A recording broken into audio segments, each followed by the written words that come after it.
everybody, welcome back to EMS 1 News and Insider Analysis. Ed Bowder and Dan Schwester from the Overrun here.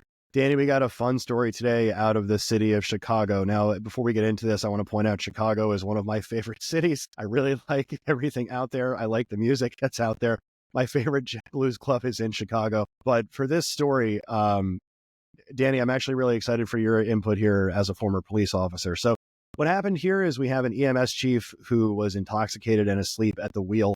The short story, allegedly, the short story is that the fire department and several people allegedly falsified reports and misled investigators, where this chief was allegedly intoxicated and asleep behind the wheel. He was taken to the headquarters to sleep it off and sent back home. This is not the first time this has happened in Chicago. In 2019, the superintendent of the Chicago Police Department had a similar incident. And now, so here we are. This was, again, another situation where we had a bad situation happen. It was covered up by a lot of people, which resulted in terminations and suspensions, kind of a result of maintaining the old good old boys club. So, Danny, what are your thoughts on this? I'm interested in your input, given your background. First of all, I'm going to say, this culture has to stop. This is not 1990 anymore. It wasn't okay in 1990 either. No, it wasn't. And it wasn't okay back then, but it was accepted. And right. It was normalized, right? Yeah. It was normalized and it was a different world. And I just can't understand why we're doing this in this day and age, why people are sabotaging their careers, putting other people in jackpots, getting them jammed up, and, putting them in bad positions simply because you just don't want to take a cab or an Uber home and leave your car. We know drinking and driving is bad. We know it's dangerous. It's 2025. There are so many different ways you can get home nowadays without getting behind the wheel of a car. Right. I just don't understand why this is even acceptable. I don't get it. I don't practice it in my own life right now. Just I'm stunned, and I'm kind of worn out from it that we still have these things happen. By us, we had a police officer intoxicated, ran over and hit a crossing guard. This was in the news a few days ago. These things, we don't learn from our mistakes. We keep making the same mistakes, and I don't know what the answer is.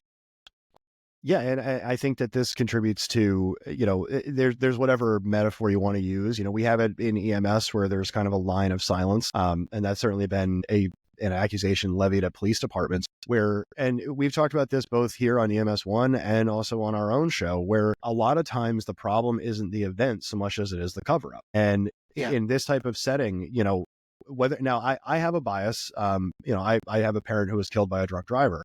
So it's difficult for me to objectively look at this. But in a setting like this, it's a question of accountability, where you have people who are in positions of power who will say, if you don't do this, then, you can get in trouble.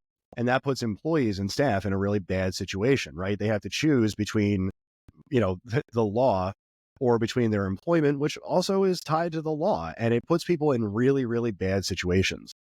There's a lot of conversations you can have about personal responsibility here, right? If you're going to go out, and certainly neither of us are in any position to say, listen, don't go out and don't do your thing. No, but of course not. You're right. There's plenty of ride shares that you can get. There's still taxis. If the criticism is that they're expensive, then all right, you know what? You don't get to go out then. Right. You don't get to go out. You can drink for cheaper at home. So I start to wonder if we're hopefully getting to a cultural position where we can accept, like, all right, even if you're a boss, you can't do this. My confidence on that is lacking, but I hope that stories like this kind of start to push that narrative a little bit. It can't happen anymore. The public trust puts a trust in us. That trust has been damaged so many times by public safety people making bad decisions, making mistakes. It only hurts your organization. It only hurts your chain of command. It only hurts your reputation. Stop doing it. You're not cool. It's not fun. It's not a story you're going to tell 10 years later and want your kids to be around for. And worst case scenario, you'll lose your job, you'll lose your pension, you go to jail, or you're you're forever looked at as a slob because you Yep. didn't do the right thing. Why? And you're What's the you're all point? right. And then you're always that guy, What's the point? right? Why are we Yeah. doing this? So let us know what you guys think. For EMS One News and Analysis, Ed Bowder and Dan Schwester from the Overrun. Be sure to follow us on YouTube, social media, and wherever you get your podcasts. And we'll talk to you all next time.